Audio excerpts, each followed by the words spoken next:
Democrats boycott another White House meeting on border security as thousands of federal employees are forced to work without pay. One America's Rachel Ribaudo breaks down the six-figure salaries congressional leaders are earning during this record shutdown.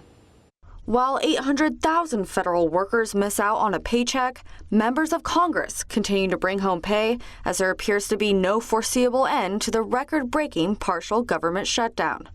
It's been nearly 20 days since federal employees were last paid, forcing many to leave their government jobs in search of other work as they struggle to even make rent. How are we going to pay rent? How are we going to pay our bills? How the hell are we going to eat? You know, I made all of the essential payments, and I still have some funds to make sure we can, pay for food for the kids.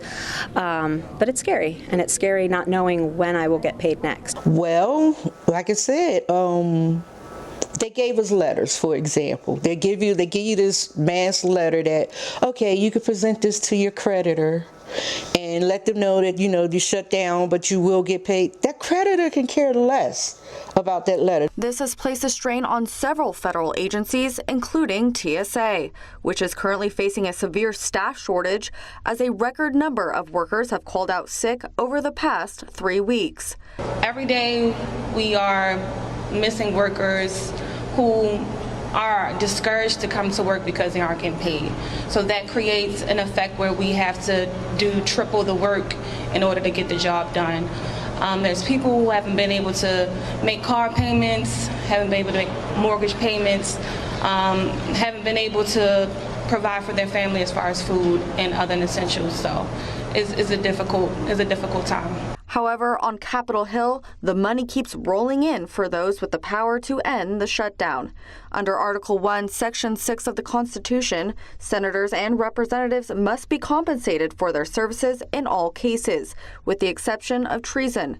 This meaning the law prohibits congressional salaries from being furloughed in the event of a government shutdown. According to the Congressional Research Service, senators and House representatives make $174,000 each year, which is more than triple the average salary of a federal employee. And for congressional leaders, the pay is even higher. House Speaker Nancy Pelosi earns a whopping annual salary of more than $223,000, while majority and minority leaders in both chambers earn just over $193,000. However, not all members of Congress seem to be comfortable with the fact that they are exempt from the effects of a government shutdown. In fact, more than 70 lawmakers have agreed to decline or donate their paychecks until the government reopens. Some of those lawmakers include Republican Congressman Mark Meadows and Dan Crenshaw, as well as Democrat Senators Richard Blumenthal and Elizabeth Warren. Not on the list, however, is self-proclaimed workers' rights champion Alexandria Ocasio-Cortez and the highest-paid member of Congress, Nancy Pelosi. Last week, Republican Senators John Cornyn and Steve Daines introduced legislation that would halt the pay of Congress during government shutdowns. While similar proposals have been made in the past, the bills were ultimately voted down on the House and Senate floors. Democrats have called on President Trump to concede on his demands for border wall funding and end the shutdown, accusing him of holding the paychecks of federal workers hostage. However, Republicans have pointed the finger right back at Democrats for refusing to negotiate on border security and boycotting a White House meeting Tuesday on the issue. We've got a Democrat leadership who's already voted for physical barriers, okay? Already on record having supported that. And leaders that spend half their time behind fences and walls to keep them safe. This is a basic component of security. So it seems to me pretty disingenuous when you have already voted on it, when you are the beneficiary of that security, and you won't even meet the president halfway. President Trump has called on Democrat leaders to quit playing political games with the paychecks of federal employees and work with him to secure the southern border for the safety of the American people.